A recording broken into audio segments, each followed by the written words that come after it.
20 years ago, under the shimmering lights of Dubai where the desert meets the skyline, an iconic legacy was born. In 2006, the roar of endurance engines echoed for the first time across this remarkable city, marking the birth of an extraordinary endurance challenge, the 24 Hours of Dubai. Over the last 2 decades, this race has become more than just a competition. It's a celebration of resilience, of motorsport passion and the relentless pursuit of greatness. This is the story of the 24 Hours of Dubai. The 20th anniversary is marked with impressive figures: 63 cars, representing 13 manufacturers, driven by over 280 competitors from 43 different countries. It is this, without a doubt, that makes the 24 Hours of Dubai one of the most international and colourful races in the world. The glittering metropolis of Dubai is iconic. An FIA-sanctioned 5.39 kilometre up, just over 3.25 mile motorsport circuit is awaiting the racers. 16 corners, long high-speed straights, technical, demanding infield sections. The racetrack is superb. So, fasten your seatbelts and experience the thrill of burning rubber at the Dubai Autodrome. The start-finish straight is 800 metres long and the GT front runners are getting up towards 255 kilometres an hour. That's over 140 miles an hour before they hit the brakes, heading down into turn 1, scrubbing their speed down to 70 miles an hour, 110 kilometres or thereabouts. Then it's back on the throttle through the fast left-hander at turn 2, up through the gears, through to 190 kilometres an hour, pushing through turns 3 and 4. It's almost flat out through turn 5, back up to over 205 kilometres an hour, that's 130 miles an hour before, once again slowing down to turn 6, second gear right-hander at turn 7. Back on the throttle for the approach to the long rolling left-handed turn 8 and turn 9, which heads out onto the Autodrome's 900 metre back straight. Really important to get the exit right here so that you are super quick down that long straight section. At turn 10, the last of the late breakers will have to be an incredibly brave individual. The front of the cars will be moving around as you go down through the gearbox from 5th or 6th all the way down to 2nd, or for some cars, even all the way down to 1st. From 260 plus kilometres an hour to just 65 kilometres an hour. Across to the driver's right as quickly as possible for the second gear, mid-speed, uphill left turn 11. Then a short blast up the hill before once again you're on the brake pedal to set yourself up for the top of the hill and turn 12. Be careful as you come out of turn 12. As you let the car drift wide, you go over a little rise and then you are all the way back up to 240 kilometres. The flat out turn 13 is just a left kink, and then you're down into the speed ball at turn 14. Plenty of different lines can be employed here. Try and keep it nice and tidy on the exit. The right-hander at turn 15 again goes across a rise, and it's important if you want a nice clean entry through the long sweeping final corner. The right-hander at turn 16, watch track limits on the left-hand side, and you're back out onto the start-finish straight. It's time to go qualifying and to try and grab coveted pole positions overall and in class. Here at the Michelin 24 Hours of Dubai, the cars and teams are split into different classes, and this ensures everybody is racing against cars of similar performance potential. 3 drivers per team push the cars to their limit to put down their fastest lap on the circuit. The best lap of each of those drivers counts, then we add them up and divide it to get a single average time. The best average time is pole position. Other rules and regs of qualifying are a bit special too. You're not allowed to change tyres or refuel from the start of the first 15-minute session to the end of the third. So that means all 3 sessions and all 3 drivers have to be mastered on one set of Michelin tyres, and your team manager have to pre-calculate the amount of fuel in the tank. Let's have a look at the TCE class first. The German Asbest Racing team in their Cupra TCR are fastest with the number 102, 7/10 of a second quicker than their teammates. The second Asbest Racing car is a slightly older Leon Cup car, so it's pole and second place for Asbest Racing. Nice job, guys. I love the format as such because each driver gets a go, whereas in other series you only have a single qualifying, so you always get to pick the driver.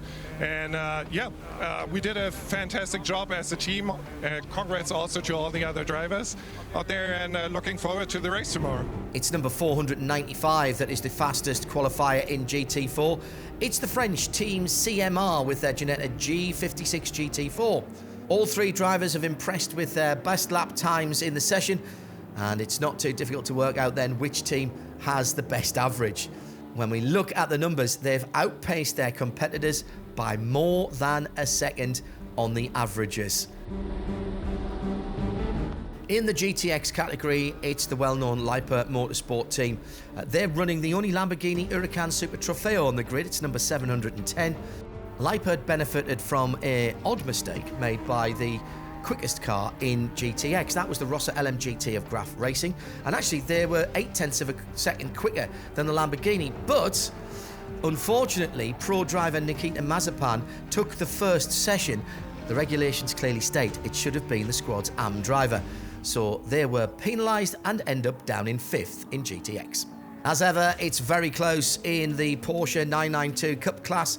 A record-breaking number of Porsche 911 GT3 Cup cars on the starting grid. Seb Lejoux Racing, one of the amateur-ranked teams with the 888 on the side of their Porsche, is impressive. And here at the Dubai Autodrome, the French team has left many higher-ranked teams behind them. Second place overall in the qualifying. Only one 992 class team is faster on average today. That's the Dutch squad.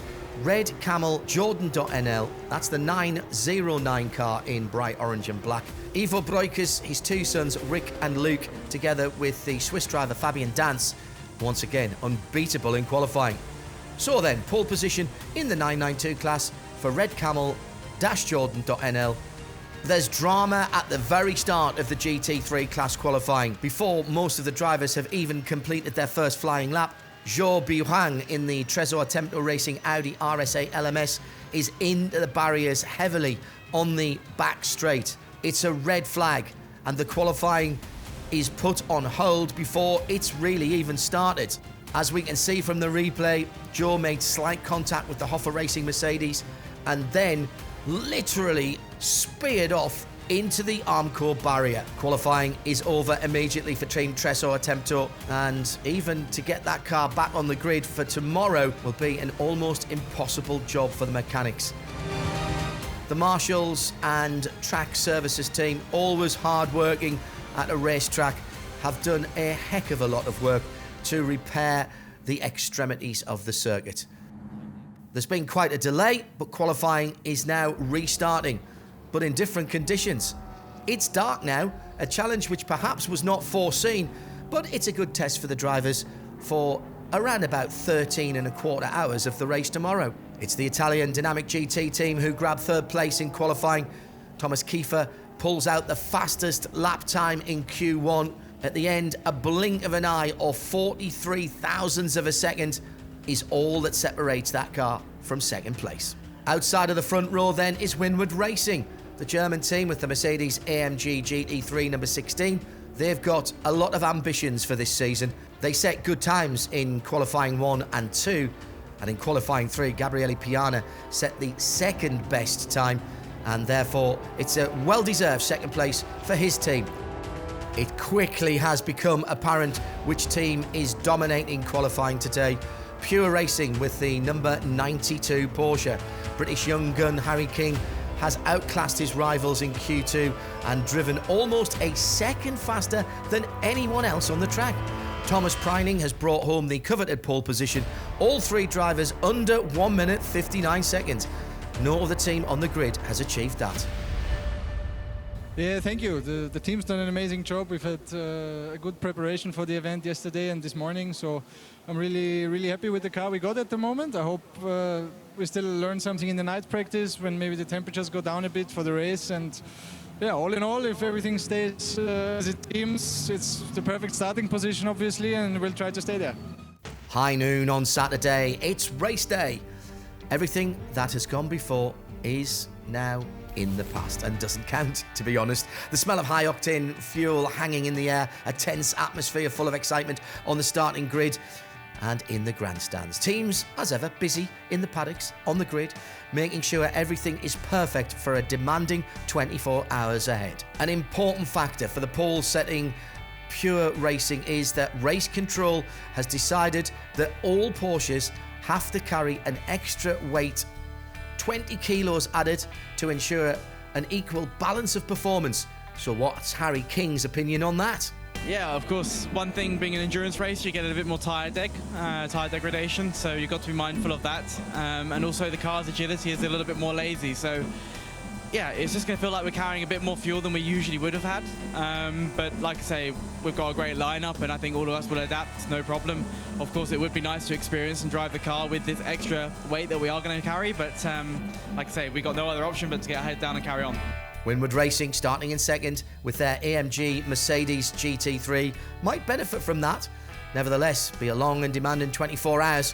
Finishing is the first order of the day.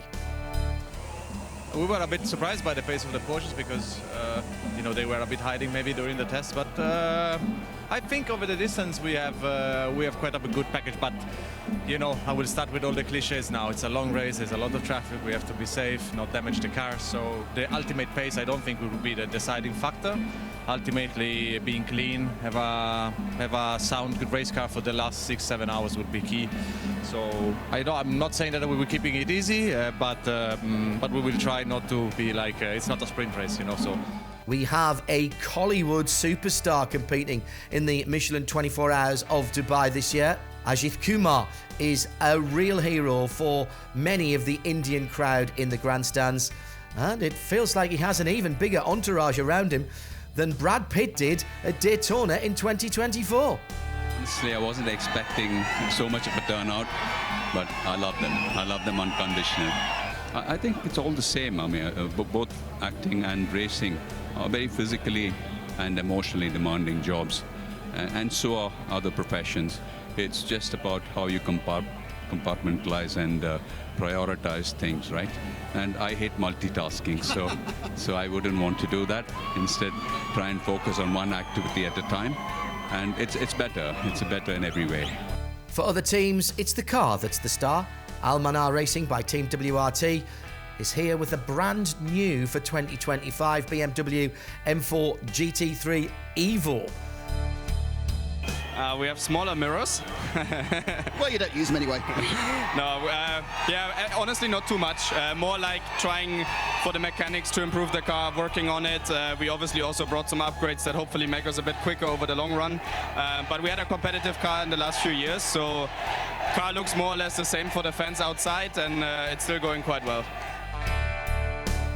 There's major news at the start of the 24H series for 2025. Michelin, the biggest tyre manufacturer in the world, has partnered with the ever-growing endurance racing series and will be the exclusive tyre supplier for all teams. Actually, it started with the Prototype Cup Germany, which is a series that started about a few years ago, I think exactly 3 years ago. And that's how we started collaborating with Creventic. And then the collaboration was really smooth. We share the same values around motorsport and really having a great time on the track. And that's how we started getting the ball rolling. And then eventually we started talking a little bit about the 24-hour series. Now, of course, our friends at Hankook did it before us. And now we're super happy to be here. Yeah. Literally getting to grips with a new racing tyre has meant some work for the teams. Strategy mastermind Paul Truswell gives us some insights on the new tyres and what changes the teams have prepared for. The Michelin tyre was, a challenge. We got used to it now. It's a very different construction, very different compound. So it's taken a bit of getting used to, but we think we've got a good setup. So it should be all right. Before the warm-up lap, let's have a look at the starting grid. On pole, Pure Racing and Winward Racing are on the front row, a clear view down to turn 1. Behind them on row 2, the Italian Dynamic GT team, Almanar Racing by WRT share that second row. On the third row, local team Dragon Racing based here at the Autodrome, and the Michelin 24H Series experts Herbert Motorsport. On row 4, SMP Racing and Paradigm Competition. 61 cars on the warm-up lap. There's an electric atmosphere. Drama, triumphs, drama, disaster, all coming up in the next day. 24 hours are on the clock. Coming up, a true test of skill, stamina, and the relentless pursuit of victory. What a great sight as the whole field comes onto the start-finish straight. Drivers surely feeling the pressure now, and they wait to put the right pedal all the way down. The red lights go off, the race is on. Everyone getting up to speed, trying to find the best position. The front row have got off to a great start, heading down towards the first corner, almost side by side. It's quite tight at the first corner. Everything looking good so far. Pole sitting Alexei Nezov of Pure Racing defending his lead. Gabriele Piana's had a great start in the black and blue Windward Racing AMG. Klaus Bachler in the white and blue Dynamic GT Porsche in third. Piana pushing the leader hard. The Italian has seized his chance and goes into the lead. So Windward Racing leads from Pure Racing in second, Dynamic GT in third. Coming out of turn 9, the field thundering down the long back straight for the first time. Pedal to the metal for Australian IndyCar Series driver Toby Sowery in the bright red Paradigm Competition BMW. He's had a great start from 8th. He drives past his opponent on the straight. That's all down to a good exit from turn 9. Now down the inside, late braking. Takes 2 cars. Great racing. Sowery from 8th to 3rd in just 10 corners. 2 leaders, Piana and Nezov, pulling away a little bit from the rest of the field. Behind them, it's tight. Everyone fighting for position, trying to get as far forward as possible at the start of the race. From our eye in the sky drone, you can clearly see how tight it is in the parabolica behind the top 3. And from inside the car, we get a great impression about all those battles further back down the field. What a brilliant first lap, and it is just the first lap completed. Well, if that's what we have to come over the next 24 hours, this is going to be brilliant. Sowery not content with his move up on the first lap. He's attacking second place Alexei Nezov in the Pure Racing Porsche 911 GT3R. So far, so good for Sowery and Paradigm Competition. From 8th, now into 2nd. BMW have clearly made all the right adjustments and done an excellent job in the development of that new BMW M4 GT3 Evo. The second BMW on the grid, Max Hesse from Almanar Racing 777 racing car. He's through and passes Nezov in the Pure Racing Porsche effortlessly, it seems. The pole sitter now back to 4th.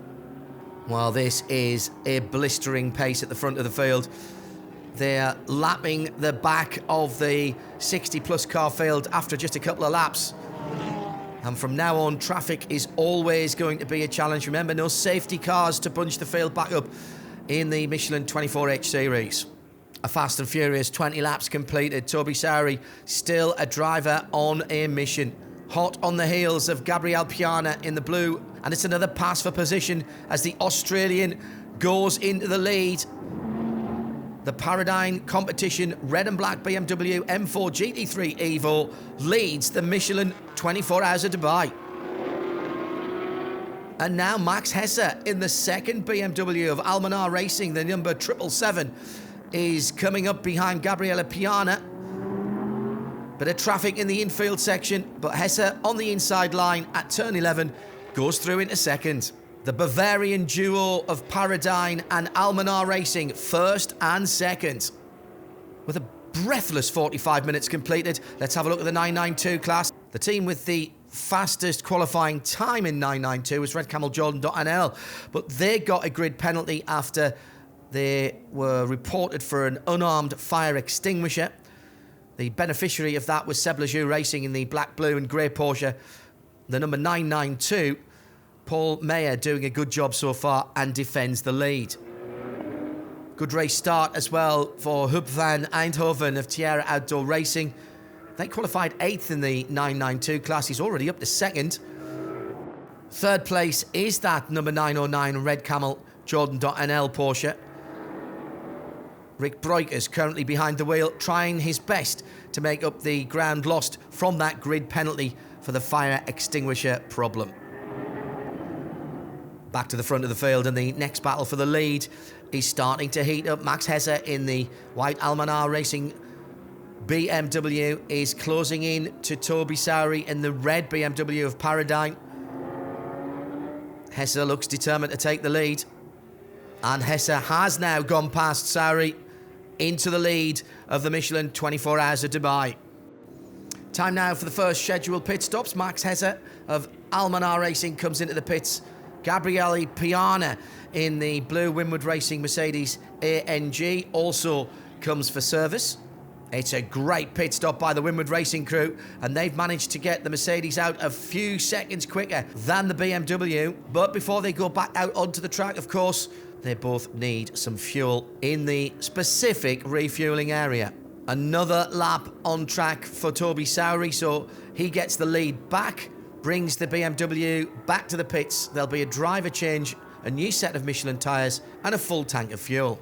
In the Michelin 24H series and in all endurance racing, fueling is a crucial part of the strategy. In this series, it's done at a separate fueling area, not in the pits, and that changes the process significantly. Unlike traditional pit lane fueling, this setup keeps the refueling process completely isolated from the high pressure environment of the main pit lane. There's a few advantages here. Mechanics in the normal pit lane don't need to wear fireproof gear during the stop, but of course, those doing the fueling in the fueling area, well, of course they do. Well, we said that the Michelin 24 Hours of Dubai has attracted drivers from all over the world and from all over the world of motorsport. Twice rally champion Kalle Rovanperä is taking his first steps in circuit racing. He's clearly not just quick in a rally car. He's just done a very long stint, and he has led the field for one lap at least before he came into the pits. Later on in the race, he will tackle his next big challenge, driving a GT3 car on a circuit at night. Yeah, basically I think that's the important part of the race. So I think it's gonna be first experience for me in the night and all those stints. So yeah, I think that's when all the action is happening, most of it. So yeah, we need to stay awake well. 90 minutes of clean racing have gone by, but here's the first big drama of the 2025 Michelin 24 Hours of Dubai. Kiwamu Katayama has just got behind the wheel of the JBR Porsche, coming out to the start-finish straight at the end of his outlap. He's lost control and gone hard into the start-finish wall on the right-hand side. This means the first code 60.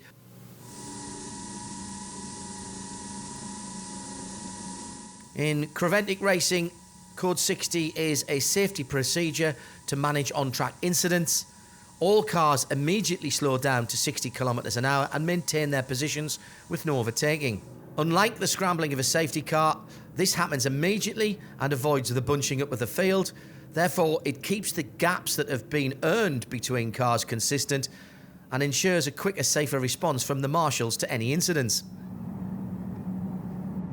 Back to green flag racing, and we've gone straight back to the purple code 60 flags.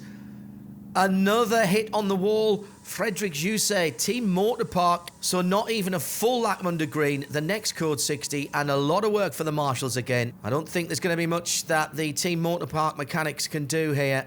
48 laps gone, and that looks like race over. Under those two code 60s, all of the leaders came in at least a couple of times, and that's jumbled things up a bit. Winward Racing, the black and blue Mercedes AMG GT3, leading again, ahead of Dynamic GT in second. Some drama as well in the GTX class, the Rosser LMGT of Graf Racing. An extraordinary race car, by the way. A V10 5.2 engine. That is stuck at the entry of the pit lane. This has certainly been an hour of drama, but what's happened to that car?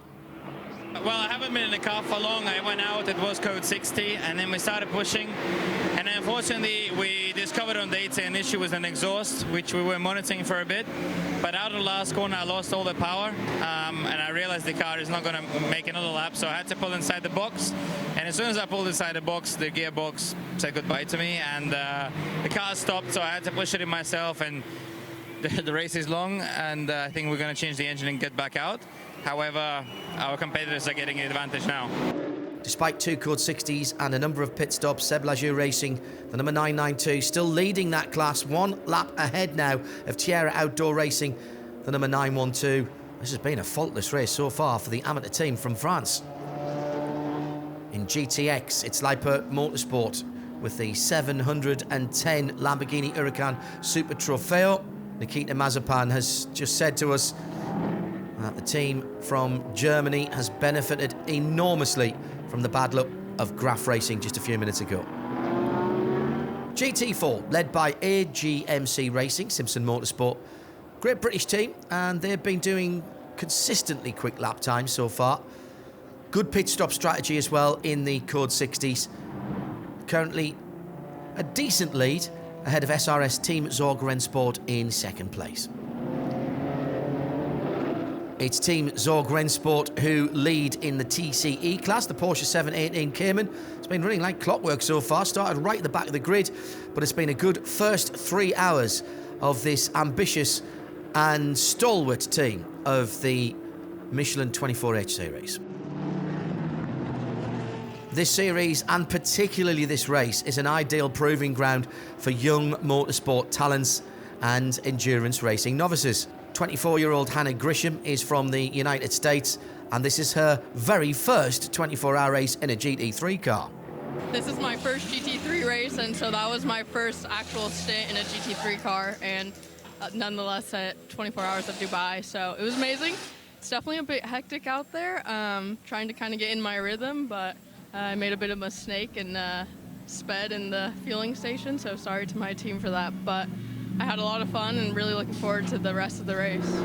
4.5 hours into the race, the sun sets, and quickly night takes over as the Michelin 24 Hours of Dubai enters into one of its most challenging phases. Visibility is always a key concern. The track looks a little different in the dark. Fatigue creeps in for drivers and teams. This next 13.25 hours of darkness will test their focus and stamina.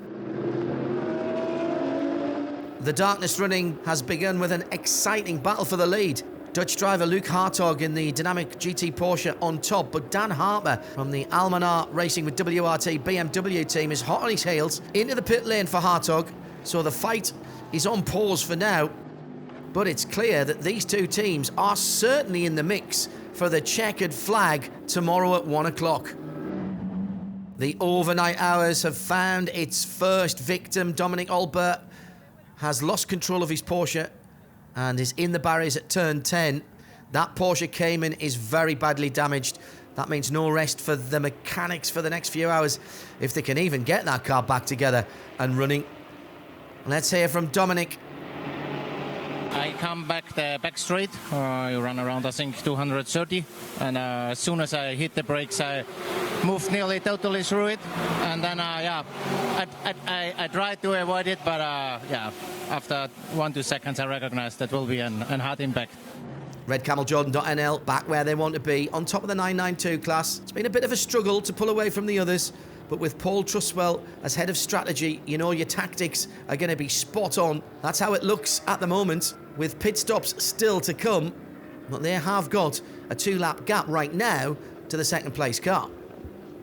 There's a comfortable lead as well in GTX, Lippert Motorsport. Only team that haven't had any issues in that class so far. They've put the first 6 hours or so of intense racing behind them and have amassed a 3-lap lead to the 111 racing car. No change in TCE. SRS Team Zorg Rennsport. Great performance from them. They've got 2 laps to Asbest Racing, second in class. It's 8 in the evening, and one of the traditions and highlights of the Michelin 24 Hours of Dubai is the dazzling firework display that lights up the desert sky. The race continues, whilst the fireworks add a burst of extra energy and excitement, painting the night sky with vibrant colours. With the backdrop of Dubai's iconic skyline, the combination of roaring engines and fireworks creates an unforgettable atmosphere for the drivers, the teams, and the many thousands of fans who are still at the circuit. Michael Simpson has just brought the Ginetta G56 GT4 of Team CMR back to the place. First position in the GT4 class. But even the leader in that class is being constantly overtaken, so you have to have your wits about you. The Ginetta has got amazing apex speed, the little GT4 car, so as the race and my stint develops, people realise that actually, let's just wait until the straight. The Ginetta's pretty good mid-corner, so it's good fun. The guys done a great job. It's got nice air conditioning, and fingers crossed we run clean, I think. Just after 8 o'clock, and there's big drama on the track with the BMW M4 GT4 WS Racing on fire. Driver Emily de Haas is out of the car. She reacted very quickly when she saw the first flames. Brilliant work by the marshals, but there's a lot of damage in the engine compartment. Even the bonnet has melted. I think that's going to be it for the WS Racing team from Germany. Right, let's have a look at the standings after 1/3 of the race. Paradigm Competition leading for BMW. They've got a lap lead now over Dynamic GT in second. The Almanar Racing by WRT BMW is in third. Pool sitting Porsche Pure Racing in fourth. Fifth, Herbeth Motorsport. Sixth, Optimum Motorsports McLaren. Former leader Winward Racing is now in seventh. SMP Racing in eighth. Haupt Racing in ninth. And the top 10 is made up by the second Herbeth Motorsport Porsche. The Michelin 24 Hours of Dubai is a very special race, and it's the perfect start to the motorsport season. For some drivers, it is truly a once-in-a-lifetime experience. All of this is made possible by the hard work and the logistical expertise of the Dutch organisers Creventic.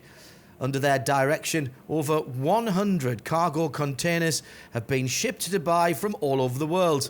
By the time the teams arrive at the paddock, their container is already waiting for them.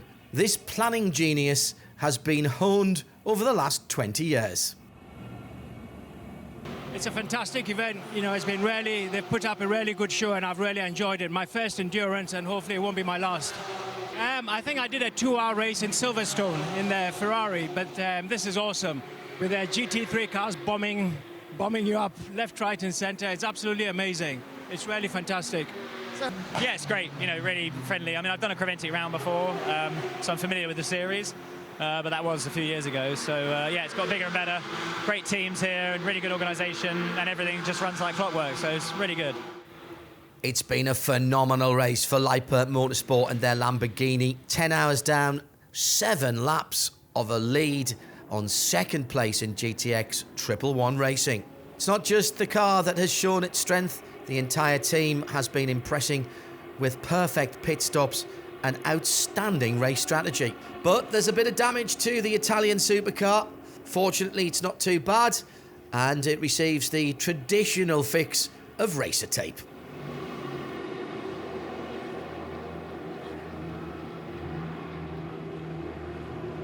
Drama for the leader in the TCE class, SRS Team Rennsport. It's over at turn 7. And yeah, Soshiro Misashi has gone hard into the wall on the passenger side. The car back in the pits is badly damaged. It's not going to be a quick fix there. And in fact, we're hearing that's going to be the end of the race. And they have been leading the TCE class from very early on. In the 992 class for the last few hours, it's been the Red Camel Jordan.NL team. The Dutch team had a few problems last season with their new Porsche 911 GT3 Cup car, but they've worked hard with Porsche Motorsport over the closed season, and now once again we're seeing just what they are capable of. Well, think back 5 hours and the incident with Razzoon More Than Racing. I wasn't sure we'd see this car back out, but passion, determination and a lot of hard work has put that Porsche Cayman GT4 back together and back on track. That's pure endurance racing spirit. Thanks a lot. Team is amazing. They never ever give up, so we're back in game, and Leo is driving now, followed by Achit, and then I will jump into the car again. Almost halfway through, 3 teams have emerged as the favourites at the top. Pure Racing number 92 Porsche, Dynamic GT the number 24 white and blue Porsche, and the BMW of Almanar Racing by WRT, that's the 777.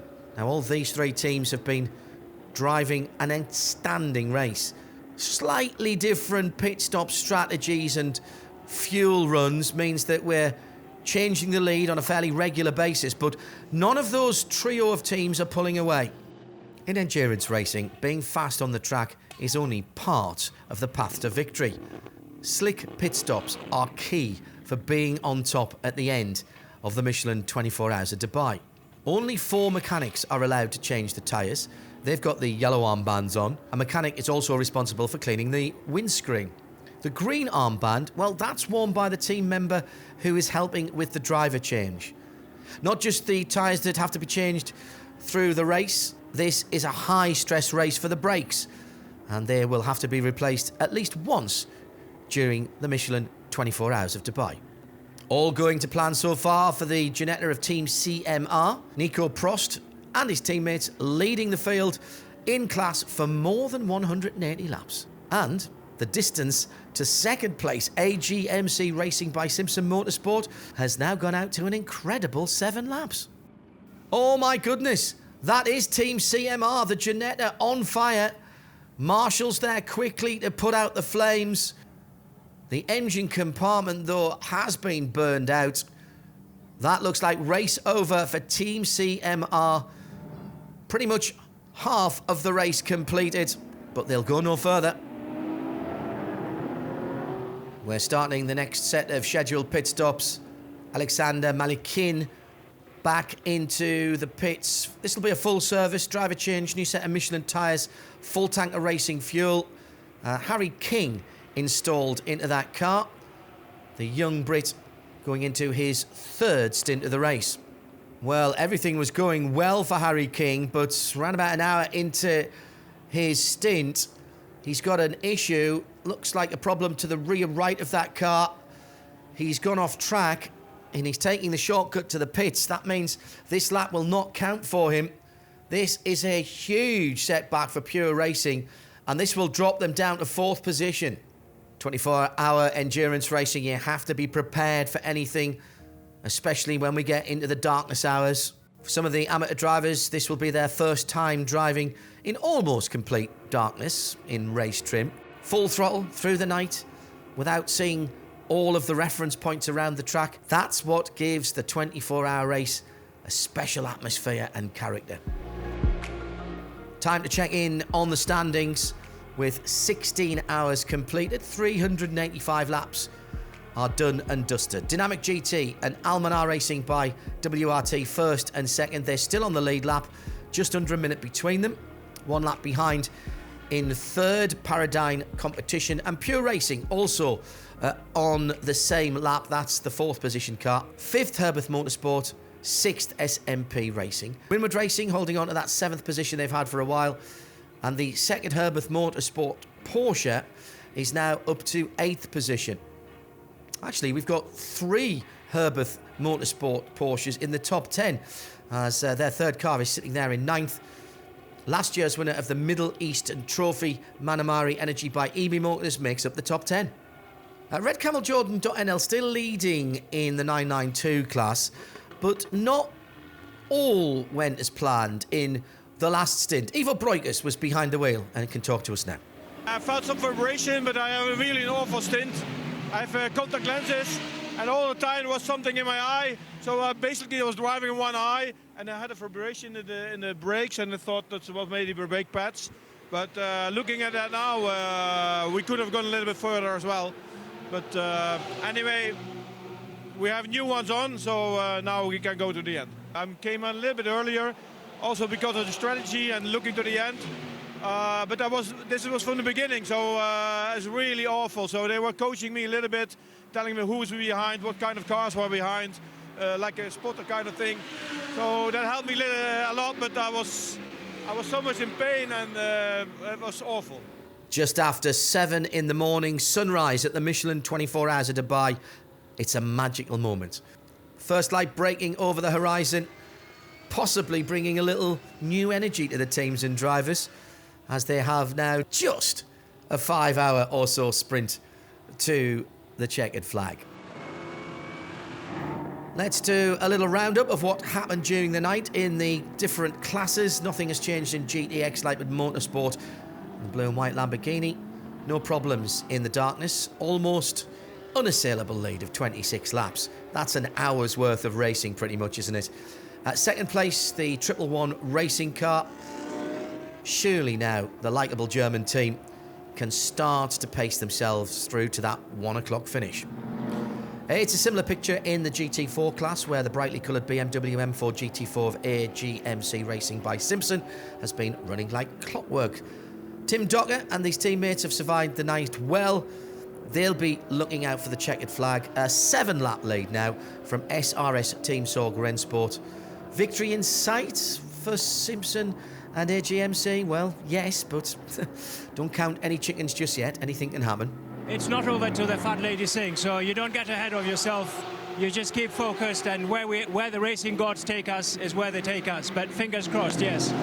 Since the retirement of SRS Team Sorg Rennsport whilst they were leading the TCE class, Asbest Racing has taken over the top spot. And indeed, second. Both of their cars, the Seat Leon Cup Racer, the number 101, as well as the Cupra TCR 102, certainly not the fastest car on the track. They've had some problems, but the team keep turning them around. So it's first and second for Asbest Racing. 20 hours completed. It's 9 o'clock. And once again, we've got a real battle for the overall lead. Almost 500 laps completed. And the two leading teams, Dynamic GT, Almanar Racing by WRT, just 1.5 seconds between them. This could be crunch time as they battle towards the checkered flag. The Porsches were very strong in the night in the cooler conditions, which we were sort of surprised. Normally, the cooler nighttime suits our BMW, but it was the opposite this time, so that caught us a bit off guard. But I mean, racing's full of that, so we've countered here in the morning. We're strong again. The car's feeling really good. Yeah, we managed to get Darren's sort of driving time done quite early in the race. Unfortunately, Faisal had a little problem with the car landing on his foot, so it's unsure if he can drive another stint or not at the moment. But Ben's done a very good job, and of course Max as well. So the car's flying. The team are doing a really good job with the strategy, because it's just like this. There's a full course yellow, and you have to react very quickly on the best scenario. So they've done a fantastic job, and we're in the fight. So. You've got to think this is a decisive phase of the race now, as Ben Tuck is squeezing out every bit of performance from the Almanar Racing BMW. He's managed to ease away a little from second place Thomas Kiefer and the Dynamic GT Porsche. In GTX, real problems for Lightwood Motorsport. What appears to have been a simple driving mistake has caused a spin, and the big V10 engine of the Lamborghini has stalled. Now, normally that wouldn't be a problem, but JJ Song can't refire the engine himself. The starter motor of the engine went long ago, and the team didn't want to take the time to replace it. They've been bump starting it with a push every time in the pit lane. And so the Lamborghini will have to go back to the pits on the end of a tow rope and have that done again by the mechanics.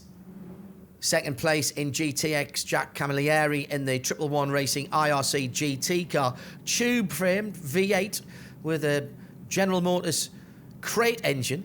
Well, he'd like to go full throttle and make up some time on that Lamborghini, but that's not allowed, of course, through the code 60. It'd be a little bit of torture for him. They have cut a few laps out of that 25-lap deficit, but despite that little moment of a wobble from Lightwood Motorsport, they stay in the lead. In the 992 class, the final showdown seems to be approaching. Luc Breukers in the red Camel Jordan NL 909, the orange and black car. On pit stop rotation, sits in second, but he's pushing hard and closing on the leading Tierra Outdoor Racing Porsche driven by Huub van Eindhoven. There's just under a lap from Van Eindhoven to Breukers, but who has got the advantage on the fuel load? 2 hours to go. This one is going to the end. Another code 60 brought a very well-timed pit stop and refueling for the 909 Porsche of Red Camel, and Rick Breukers has now been put behind the wheel of their Porsche. He's the fastest driver in that team. And now the Tierra outdoor racing car is driven by Yoprapanga, and the gap between first and second down to 9 seconds. Oh, this is going to be a cracker. That last code 60 has worked nicely as well for Almanar Racing by WRT. It's Max Hezzer behind the wheel of the black and white BMW. Now more than a 3-minute gap to second place. This should be his 34th and final pit stop of the Michelin 24 Hours of Dubai.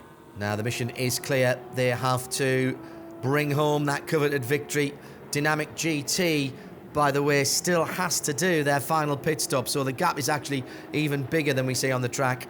Always in Michelin 24H Series events, there is one team that gets a prize before we reach the checkered flag. Razzoon Northern Racing, for their number 414 car, has the coveted Spirit of the Race award here this weekend. Their tireless motivation to get that car back on track after a massive car. It was pretty much demolished. I honestly didn't think they'd get it back. They could have retired the car, but they've worked incredibly hard to get it back in shape, on track, and they'll finish the race. Well done to Dominic Albert and the team. Thank you very much, and yeah, congratulations to my team. They did an amazing job, so thanks to these guys. They are really great, and yeah, the best I could wish. So hashtag this is endurance there for the Razzoon team. The real spirit of racing there, amply illustrated by Razzoon Northern Racing. Let's look at the classes now in this 20th edition of the Michelin 24 Hours of Dubai. Asbest Racing will secure their first position in the TCE class with the number 1 or 2 ahead of their sister team. So it's the TCR car ahead of the Seat Leon Cup car. Great team performance. In GT4, no doubt about the victory of AGMC by Simpson. They've been leading the class for more than 9 hours now, and it's a 5-lap gap to Team SRF's Zorgren Sport in second.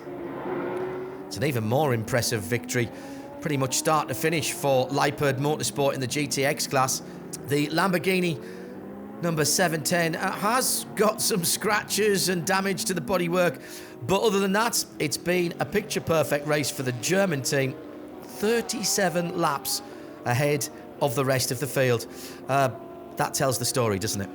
15 minutes before the end of the race, things are getting exciting in the 992 Porsche Cup class. The Ajit Kumar racing car is in the rear-view mirror of the QMMF by HRT purple car. This is the battle for the last step on the podium. Mathieu Dutrey is waiting for his chance here. Down the long start-finish straight. He's got into the slipstream of Julian Hanses, pulls to the left before turn 1, goes to the inside and makes the pass. That's a late third-place lunge, and the Indian cinema star Ajit Kumar's car will be on the podium. It's been a brilliant race for the Dutch Tierra outdoor racing team, the number 912. They were in the leading group right from the start. In fact, led the race overall in the first couple of hours. They've used clever race strategy, clean pit stops, and consistently fast race times. They'll be second in the 992 Cup class. Victory will go to another Dutch team, Red Camel Jordan.nl. Rich Breukers will have the honour to bring the Porsche to the checkered flag. A perfect start to the 2025 season after what was a difficult second half of 2024. In the overall battle for positions at the front of the field in GT3, there's still plenty to keep an eye on as Thomas Preining, the pure racing Porsche, seems to have a bit of a problem. The team tell us he's saving fuel, but that means he's up to 10 seconds a lap slower than Luke Hartog of Dynamic Racing, chasing him down. There's 8 minutes left. The gap is coming down, now just 24 seconds. Preining pretty much in limp mode as he's trying to capture that second place here in Dubai. He's even dropped off the lead lap now so that he doesn't have to do one more circuit and another 5.3 kilometers. Luke Hartog giving everything now. There'll be nothing left on those Michelin tyres when he gets to the checkered flag. He really wants that second place. Ultimately, the clock is going to beat him. Preining has driven perfectly and eased through to second place for Pure Racing. Possibly a little disappointing. Remember, they dominated qualifying by around about half a second. But remember, all of the Porsches had an additional 20 kilograms of weight for the race. Now it's all about the winner of the Michelin 24 Hours of Dubai, Almanar Racing by Team WRT. Max Hesse coming through the last corner, and he will be the one to see the checkered flag first. Onto the start-finish straight. There's the checkered flag for the winners. Huge celebrations in the pit. Darren Young, Al Faisal Al Zabir, Ben Tuck, Dan Harper, and behind the wheel, Max Hesse. A well-deserved victory. 589 laps. Brilliant stuff. Let's hear from the team. No, it's a mega win. Really big thank you to the team at BMW. Because, in the end, we didn't really won on pace, but we won on strategy and well execution. So, really super stoked on the team. Yeah, I mean, I had to save many kilos of fuel throughout the last stint. It was very tricky, and then obviously we also had to lose the lap. So we have to do one lap less. It all worked out, luckily. It was very fine margins to work with and very tricky handling all the traffic that way, but we made it, so it's all good. And we lost the race when we had the contact in the night. I think like 5 a.m. they woke me up and said we lost 3 laps. So this is definitely where we lost it. I think we had everything to get the win, but in the end you need to do a good job as well, and we just, we didn't. And now the prize giving. And one of the many traditions here at the Michelin 24 Hours of Dubai is the camel walk through the pit lane to honour the winning drivers appropriately. Well, what a phenomenal day and night and day of racing we've had here at the Dubai Autodrome. And now it's time to celebrate our winners. In third place overall, Dynamic GT. Second place, reliability, speed, and a bit of fuel saving at the end, Pure Racing. And the 2020 champions of the Michelin 24 Hours of Dubai, the team that conquered all others and all the challenges on the track, Almanar Racing by Team WRT, a first win for this brand new version of the BMW M4. Confirmation of the final standings here at the Dubai Autodrome. Winner Almanar Racing by Team WRT, Pure Racing in second. And then just a further 15 seconds back at the flag, Dynamic GT in third. First Mercedes, fourth for SMP, fifth Paradigm Competition in their new BMW. Sixth and seventh places going to multiple Michelin 24H Series winners Herbert Motorsport. Team Haas RT came through the field in the final phase of the race, then finished 8th. Manamari Energy by AB Motors in 9th. Heart of Racing by SPS in their AMG, rounding off the top 10. So there it is, the 2025 Michelin 24 Hours at Dubai completed. Whether it was the roar of the engines, the glow of the fireworks, or the thrill of the final push to the checkered flag, the Michelin 24 Hours of Dubai has once again delivered unforgettable moments. What an incredible start to this international Michelin 24-hour endurance series. The next stop is in Mugello, Italy. I'm John Hindhaugh. See you at the track.